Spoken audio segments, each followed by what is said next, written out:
De volta com o nosso Você Bonita e pegam a gente assim de surpresa, porque a gente estava num papo muito bom com ela, nossa nutróloga, a doutora Ana Luísa Vilela, com a gente mais uma vez. Bem-vinda. Obrigada, Obrigada sempre um sempre. prazer. O papo hoje é muito legal. Muito divertido, porque é a nossa vida, né? É a nossa realidade, é de todo mundo isso aqui, gente. Isso aqui não tem, não, mas isso aqui não vai cair pra mim. Não, pra todos. Por que que, com o passar dos anos, fica cada vez mais difícil a gente emagrecer? O que o envelhecimento faz, meu Deus, né? Poxa, a gente ganha tanta experiência, tanta coisa que é positiva em contrapartida. Essa questão do envelhecimento do corpo por um todo, das células, da produção hormonal, acaba nos castigando, de certa forma, um pouquinho, né? Sim, o envelhecer faz parte da vida. A gente nasce, a gente começa a crescer. Por que até os 30 anos é muito mais fácil emagrecer? Porque o nosso corpo está em anabolismo, a gente está crescendo, construindo células, a gente está gastando muita energia para o nosso corpo funcionar bem.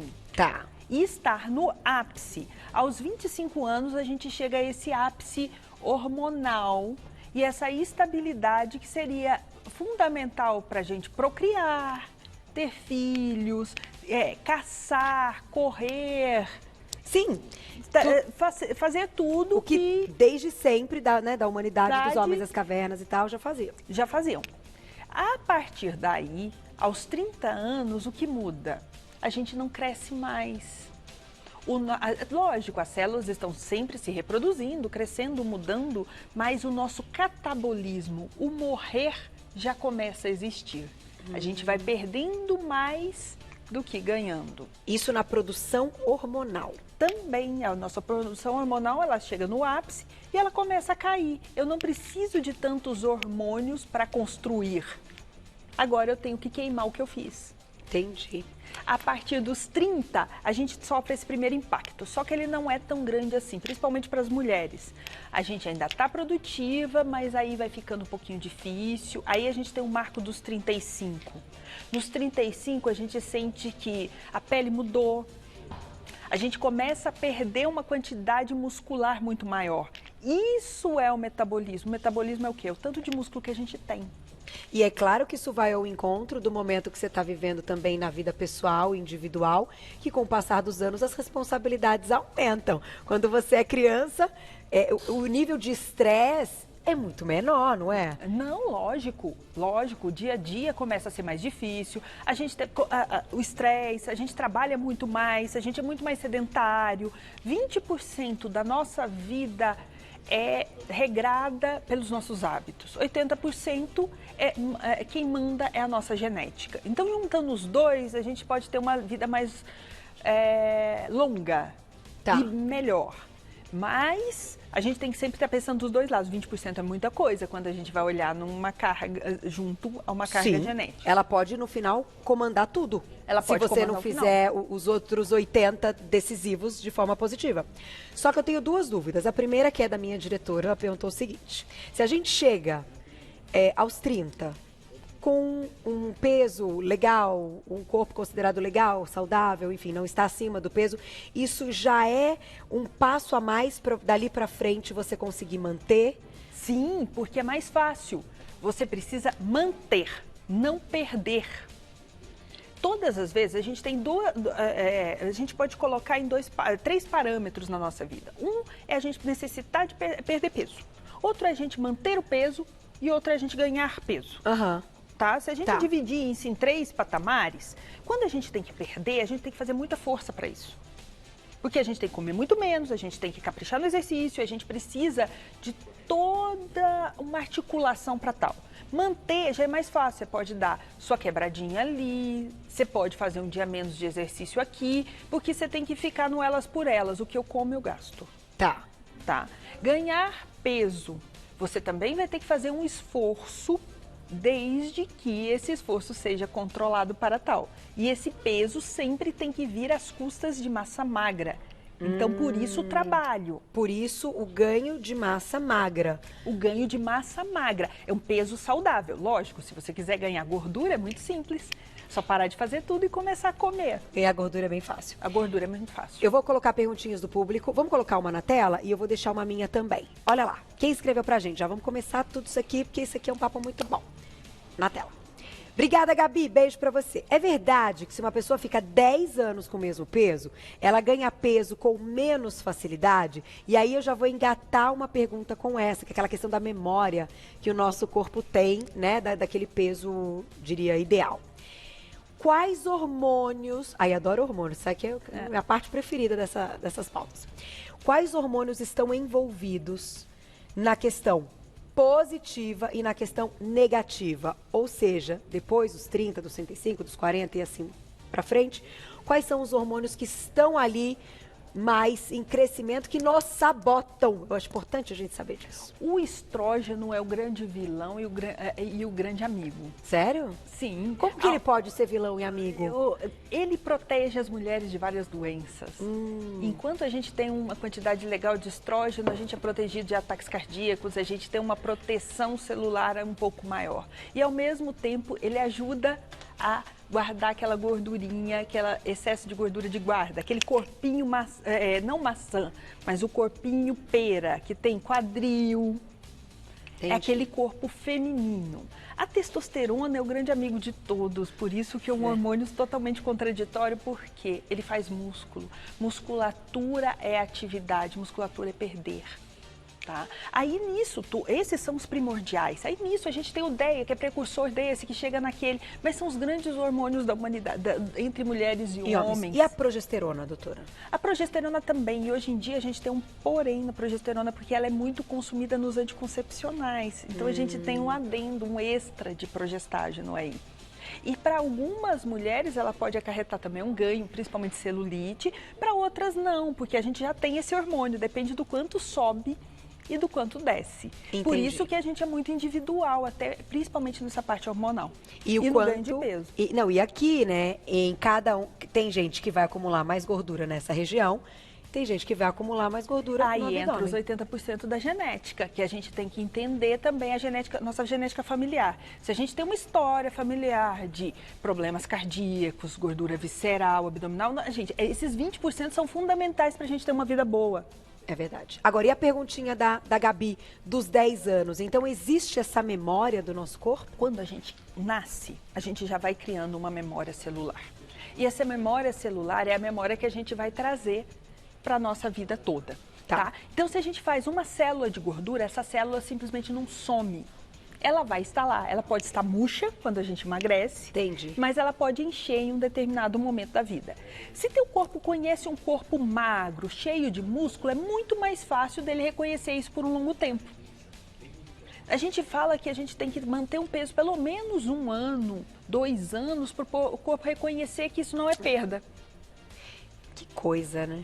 Sabe? Então, cada pessoa também tem uma memória. Se eu fui atleta a minha vida inteira, é muito mais fácil de eu ganhar músculo, porque eu já tenho essa recordação da célula. Sabe o que eu observo muito, gente? Uma coisa muito interessante. Quando uma pessoa passa por algum problema de saúde, seja ele qual for, desde um problema mais grave a um problema mais simples, mas um problema de saúde, que teve uma necessidade de ter um momento de ficar num hospital, que precisou de alguns recursos a mais. É impressionante o relato, eu li isso outro dia, e vejo de pessoas que eu conheço, tá? Que quando a gente precisa do corpo, e que você deu esse subsídio para ele da atividade física, da questão muscular, dos alimentos, que a gente vai falar um pouquinho, ele reage na hora que ele precisa. É impressionante esta memória. A gente está falando de uma memória de peso e tudo, mas essa memória do ganho de massa magra, que é o que você começou agora, isso é incrível, doutora. É uma coisa muito... Gente, é comprovado isso, não é? Isso se chama saúde. É a muito gente não legal. Precisa ir muito longe. Quando a gente tem saúde, o nosso corpo se regenera com mais facilidade. É isso. Quando a gente tem saúde, a gente vive mais. Hoje em dia, as pessoas estão vivendo mais. Quanto melhor a gente viver, melhor vai ser a nossa qualidade futura de vida, nosso trabalho, recuperação para tudo. Gente, é impressionante esses relatos das pessoas que ficam hospitalizadas. Uma coisa muito interessante. Vou colocar mais perguntinha do público que escreveu pra gente, olha lá, na tela. Obrigada, Débora, um beijo. Na gestação, Como evitar engordar além do necessário? E mulheres grávidas após os 30 têm mais dificuldade nesse sentido? Vamos colocar na tela, olha lá.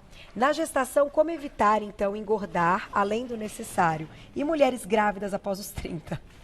Tem mais dificuldade? Ai, meu Deus. Então, não é para ter mais dificuldades, porque a gente não precisa comer mais durante a gestação. A gente tem que manter uma dieta saudável, a gente não precisa ganhar muito peso, é o peso do bebê e só. O nosso corpo, ele é autossuficiente para manter a gestação. Então, não é porque você está esperando 1, 2 bebês que você tem que comer dobrado, triplicado. Olha, gente, o fato é que a gente nem pode treinar tanto, porque o exercício extenuante pode ser perigoso, dependendo da gravidez.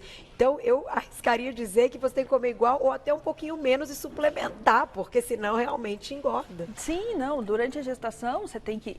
Você pode, se você já treina e se a gestação está tudo ok, você pode manter seu ritmo normalzinho de treino, nada extenuante, nada demais, mas cada acompanhamento é um acompanhamento, É né? verdade. Aí a gente tem que saber como está a gestação, como está indo, como está a implantação, placenta, tem todo esse aqui. Mas as gestantes não precisam engordar, não devem engordar.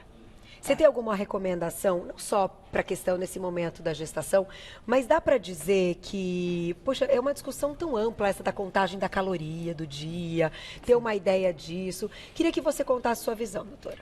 Alimento de verdade. Comida, fruta, verduras, legumes, tudo mais saudável possível, muita proteína e a gente não tirar totalmente os carboidratos de alto índice, mas diminuí-los, porque a gente já está comendo carboidrato suficiente. É uma alimentação saudável sem exageros. Cortar açúcar, gestante não precisa de açúcar. O neném não precisa de açúcar. O neném não precisa de açúcar, então açúcar das frutas. Tá. Então isso é uma alimentação legal. É uma alimentação que você deve ensinar depois até para o teu filho que está nascendo, né? Puxa vida, dá um bom exemplo. Dá um bom exemplo. Vamos falar um pouquinho do que você trouxe hoje como chave aqui. Aqui você separou, para quem tem uma gordurinha maior no abdômen, a gente vem para o grupo aqui. Vamos começar por eles. Então, é uma sugestão, frutas vermelhas, antioxidantes, tudo isso que melhora o nosso desempenho, proteínas alternativas. Hoje a gente está numa onda muito grande de consumir menos carne. E isso prejudica muito o emagrecimento. Então, quanto mais proteína, melhor. Entendi. Até para a construção do músculo. Até para a construção do músculo. Se você é um atleta, se você é uma pessoa que precisa de saciedade, que sente muita fome, as proteínas vão ajudar bastante, desde que sejam proteínas boas. A gente colocou o azeite aqui porque o grande vilão do abdômen é o fígado e é a esteatose hepática, o aumento de gordura no fígado. O fígado metaboliza os nossos nutrientes, metaboliza a nossa gordura, tira as nossas excretas. Se o nosso fígado não está bom, o resto não vai estar bom. Você não vai estar emagrecendo bem. Então a gente tem que cuidar muito bem do fígado. Puxa vida, interessante. Fígado, pâncreas. Até deixei essa melancia aqui porque é a nossa grande incógnita. Todo mundo acha que a melancia é pura água, apesar que depois dos 30 a gente precisa de muito mais líquido, tá? Para acelerar mesmo o nosso metabolismo, que a água está presente em toda parte. Melancia tem muito açúcar, apesar de ser uma fruta vermelha e apesar de ter muita água, tem muita glicose. Glicose sobe, a gente faz gordura. Então, cuidado com a melancia. Cuidado com a manga. E cuidado com alimentos muito adocicados, tipo suco de laranja, também tem muito açúcar. É uma fruta tão linda, né? Chupar uma laranja, tudo bem. Tudo bem que aí vai com bagaço. Então, e tem gostoso, toda aquela fibra. fazer aquela sujeira, assim. Ai, eu adoro. A uva também está aqui para a gente entender, porque a uva, ela tem vários agentes muito legais. O vinho pode sim ser consumido em pequenas quantidades, não em excesso, mas ele tem um grande potencial de limpar artérias. Ele tem vários problemas, porém, a uva consumida, todo mundo fala, então vou comer bastante uva, mas ela tem muito açúcar. Então, todo esse excesso de açúcar vai para o nosso abdômen. É verdade. Podem observar, quem acumula mais gordura no abdômen, acumula também mais gordura na bochechinha e nos braços. Quem acumula mais gordura no culote, já acumula também nas coxas. É uma gordura Percebam metabólica. É uma gordura metabólica. Não é? A gente chama isso de síndrome metabólica. Então você vê aquela pessoinha, corpinho maçã, muito cuidado. O acúmulo abdominal, a gente vê esses órgãos que estão aqui em amarelinho. Vou até tirar aqui o adesivo. Tá vendo essas gordurinhas saltando aqui? Tô vendo. Ó, vamos tirar. Ó. Ai, esse indivíduo é muito legal pra gente Olha, mostrar. tá vendo as gordurinhas? Elas vão sendo acumuladas dentro dos órgãos. Então a gente vai criando uma camadinha de gordura entre os órgãos e deixa o fígado maior. O nosso fígado fica grande, poroso, e isso é a esteatose hepática. Isso é a gordura visceral. Não é aquela gordurinha que fica nessa camadinha. Eu acho que se a gente olhar que a gente aqui, aperta, que você pega. Essa gordurinha é uma gordurinha diferente. Ela Mas tá que lá ninguém dentro. gosta, doutora. Ninguém gosta. Ninguém gosta. Eu vou É um colocar culotinho aqui, ó. perguntinha do público na tela, olha lá. Obrigada, Cris. Um beijo. O que não podemos deixar de comer, então, na menopausa, para ter uma boa musculatura? A gente tá aqui dando dica bacana.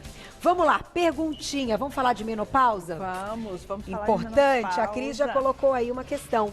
Então, o que, que não pode deixar de comer, ou melhor dizendo, o que, que tem que tirar mesmo? Então, a gente não pode consumir muito açúcar. Por que muito açúcar? O açúcar ajuda a fazer gordura. A gente precisa, depois da menopausa, manter a nossa musculatura. Então, exercícios de força são fundamentais associados a uma alimentação com boa proteína. Com o passar do tempo, a gente vai tendo mais dificuldade para mastigação. É verdade. Os dentes já não estão tão legais quanto quando a gente tinha lá nossos 15 anos. Então, a tendência é a gente diminuir o consumo de proteína. Porque não consegue mastigar tanto. Não consegue mastigar tanto com a idade. Então, você procura alimentos mais pastosos e alimentos de mais fácil digestão. Então, a gente acaba diminuindo a proteína. Nessa fase, o mais importante, água, líquido e proteínas. E proteína está incluso leite, Então, peixes. isso que eu ia te perguntar. Quais são as proteínas, então, que você acha, assim, fundamentais ao longo da vida? Não vamos discutir aqui quem é vegetariano e vegano, gente, porque daí é a parte. Sim. A gente está falando para um todo, a gente tem que incluir todas. Vamos lá.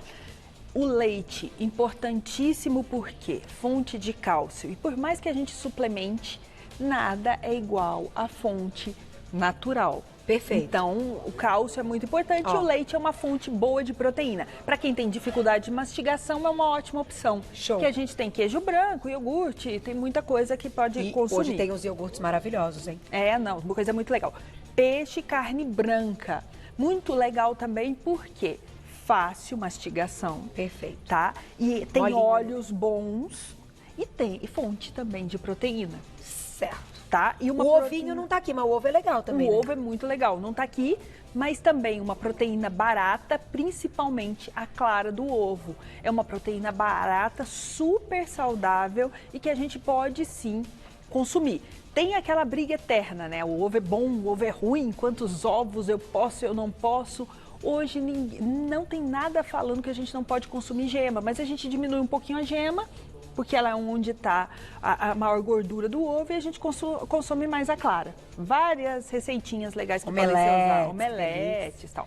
Cogumelos, uma ótima fonte também de proteína. Não está o grão de bico aqui, mas o grão de bico também é uma ótima fonte para pessoas que têm dificuldade de comer as outras proteínas. Carne vermelha, ela também deve estar, porque ela é fonte de B, vitamina B, que é fundamental para a formação dos músculos. Diminui dor, melhora cabelo. E aí a melhora mais pele. magra é patinho. Mais magra é patinho. Todas as carnes muito macinhas, você desconfia. Muito gostosa. Filé mignon tem muita gordura. Gostoso? É, mas a gente tem que dar uma misturadinha aí. Tá, não dá pra ser só um tipo. Não dá pra ser só um tipo. Quantos minutos temos, Glaucia? Dá tempo de uma perguntinha do público? Será que dá? Com a última? Vamos colocar na tela, vamos ver. Que eu preciso agradecer a doutora, mas temos 2 minutinhos. Gina, obrigada, um beijo. Qualquer descuido eu engordo muito rápido e tenho problema na tireoide. Tem outros hormônios que precisa investigar? Então, provavelmente você tá ganhando peso muito fácil porque sua constituição corporal não é boa, tem pouca musculatura gastando. Então você tem que inverter isso. Lógico que todos os hormônios são importantes, mas a principal causa de ganho de peso é erro alimentar.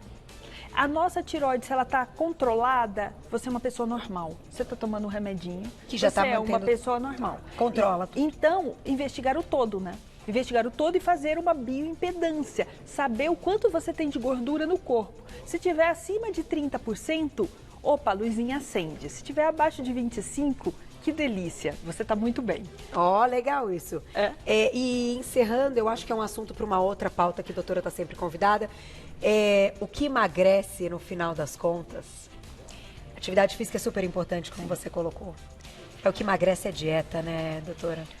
É comer direito, né? Tem que comer comida, tem que aprender o quanto a gente pode comer para não engordar. Cada um tem a sua necessidade, cada um pode um tanto. E a gente tem que se autoconhecer.